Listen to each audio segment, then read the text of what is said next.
Hello, this is Nicole. Welcome to my sculpting challenge. In this video, I'm making the second character of my ongoing project, The Walking Forest. In this project, 4 magical creatures will surround this beautiful girl I customized a few years ago. The first one is this sweet earth elemental guy that I already made in my previous video, and next in line is a fox spirit. This is my first attempt at sculpting an animal, and in general I don't have much experience with sculpting, but I decided to take it step by step, watch a lot of tutorials, and stay hopeful that everything will go well. So I started with an armature. I used crafting wire and aluminum foil to shape the body of the fox, trying to match the dimensions and form with the drawing I made.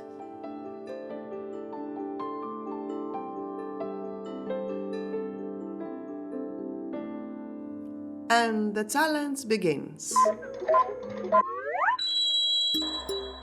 The beginning is easy. I'm just using pieces of polymer clay to wrap the armature without paying any attention to body proportions.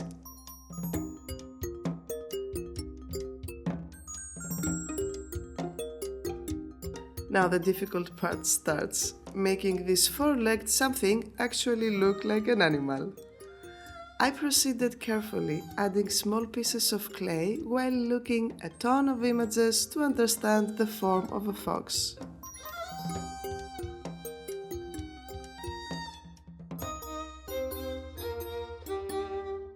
So far, so good, though it might look like the body of a wolf, or a dog, or a cat, but I'm satisfied with how it turned out.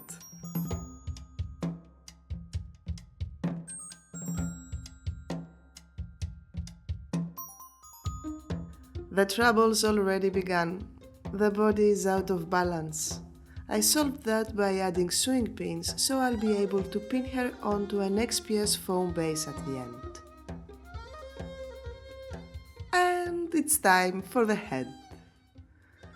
What I realized in this project is this. I think I know an animal.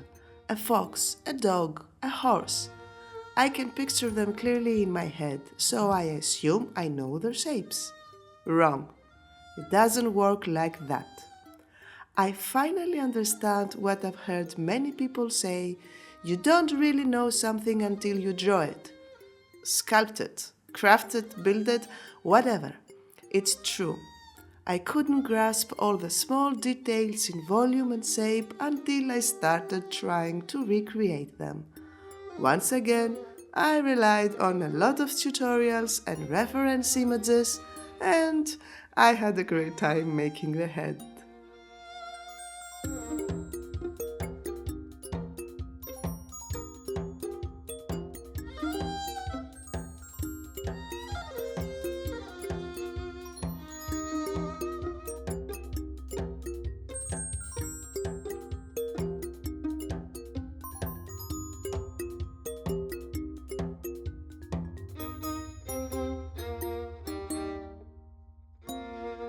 It turned out quite decent, in my opinion.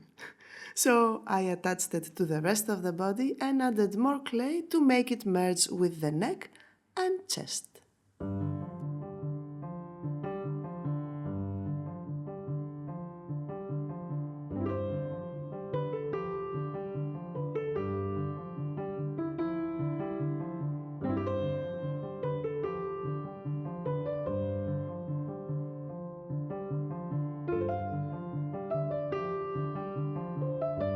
And at this point, my confidence in my sculpting skills started to blossom, and in this mood I decided to fix the pose a little so they wouldn't look so fake and primitive. The outcome, it's better than before. Anyways, moving on to the tail. I added aluminum foil to create the volume and shape I wanted.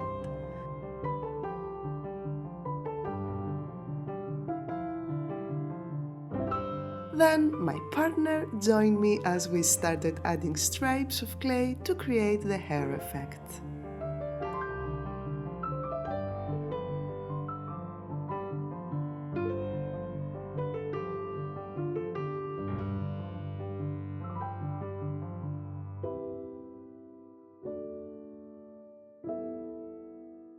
While working on the tail, I dipped my clay tool in rubbing alcohol. It helps smooth the clay. I saw this trick in several tutorials and it works wonders. After that, I gently scratched the surface to mimic animal fur.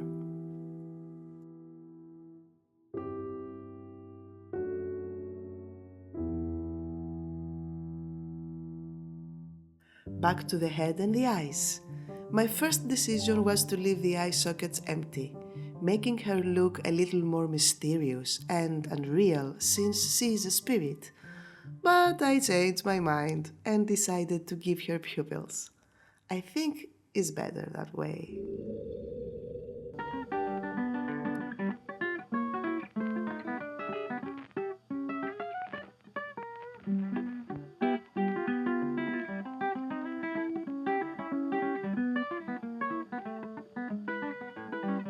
At this point, I could say how proud I am of my first attempt at sculpting an animal, but I have an embarrassing confession to make. This isn't my first attempt. This is. It looks kind of okay, right? Now, what's this? Behind your head. It's almost two-dimensional. I don't know what happened. I just didn't see it. She can't really be blind. Oh well, mistakes are meant to be made. My second attempt is a huge upgrade, and that's what matters. I continued creating the fur on the rest of her body by using a small knife.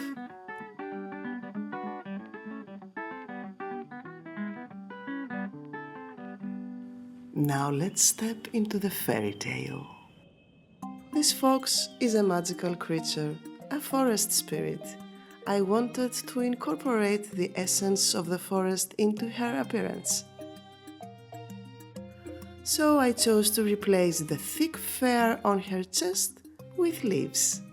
I found this lovely tutorial on how to make leaves that look really organic from step-by-step clay jewelry tutorials, and I follow it step by step.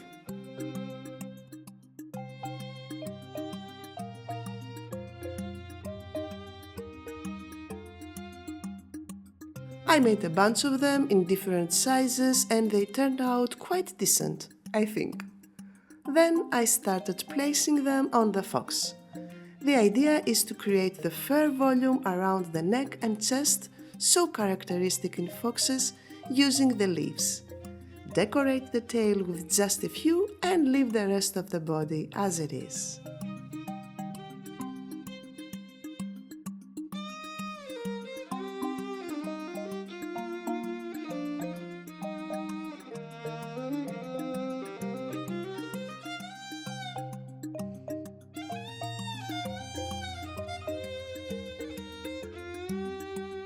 After I finished placing the leaves, I worked a little more on the body to make the rest of the fur more visible.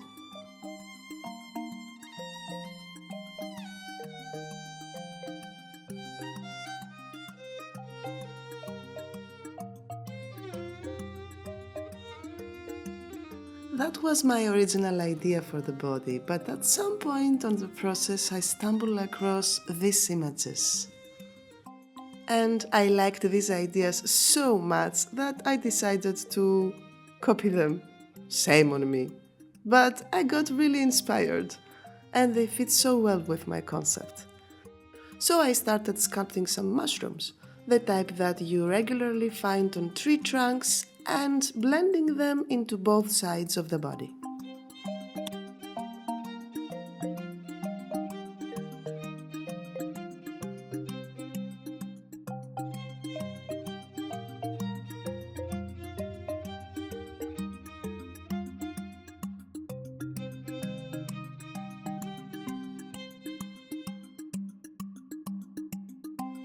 After that, I continued with a different kind of leaves for the upper part of the fox. I shaped them into a heart and formed them using the same technique as before.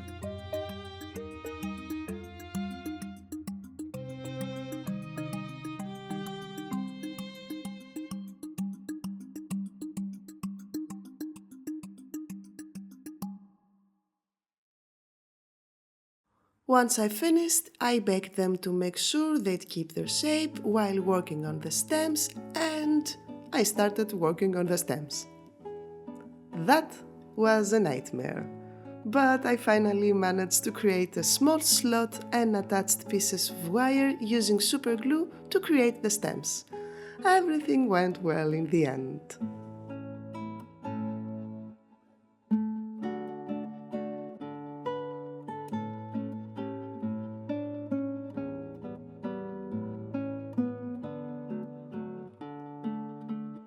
Moving on to the final detail. I used beads made of epoxy clay that I had made at some point in the past when I was involved in jewelry making, and along with pieces of paper wrapped wire, I created a few reeds.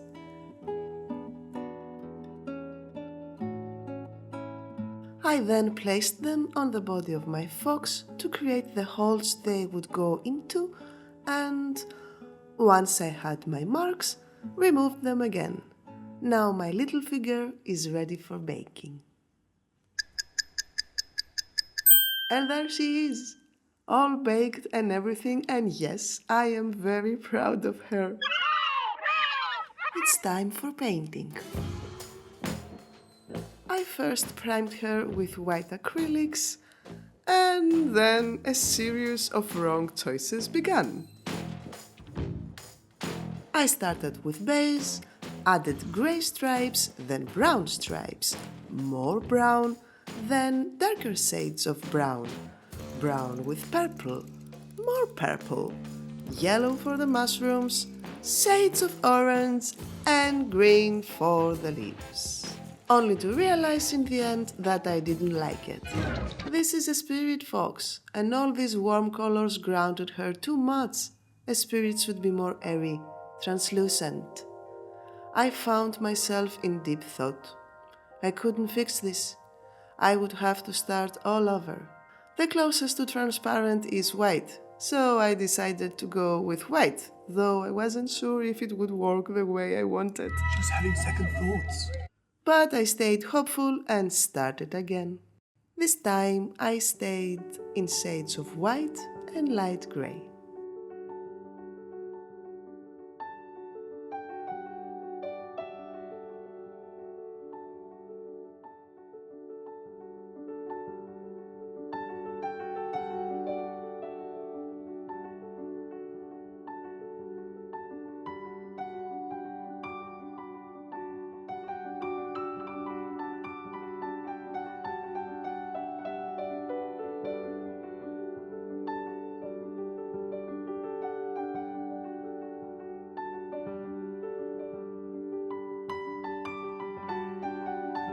For the leaves, I decided to use pan pastels in beautiful autumn colors.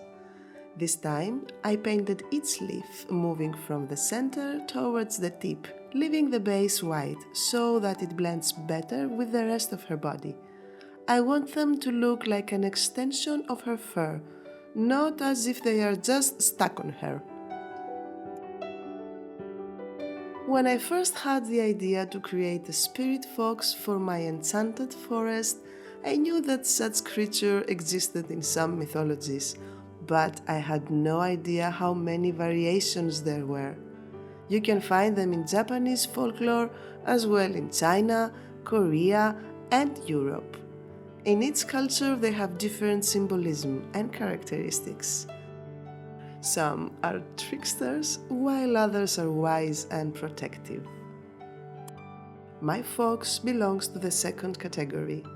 She is connected to the ancient Celtic foxes and is a creature of wisdom and knowledge. She has a deep connection with nature and serves as a guardian of the beings that dwell in springs, brooks, and small lakes. If you ever get lost in the woods, all you need to do is take a nap beside the water. She will come in your sleep and guide you.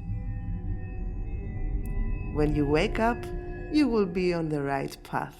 She is a kind and wise spirit. Her time has come to move. In fact, the entire forest is moving. This is the concept of the project. The forest, along with every inhabitant, is changing location. So she is traveling along with everyone else.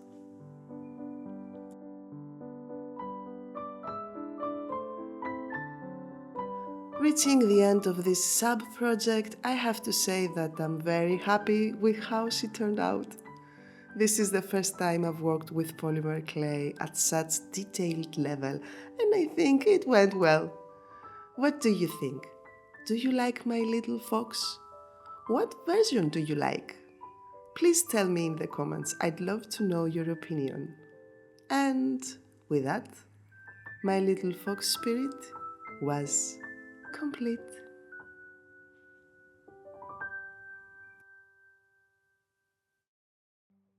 Let's have a proper look. I hope you like my little spirit fox and the video. You can give her a like if you did, and maybe subscribe to my channel for more dreamy, magical content. Stay tuned, the next creature in line is a witch tree for the walking forest, and it's going to be as crazy as it sounds. Till then, thank you so much for watching, and I wish you great crafting adventures. See you next time!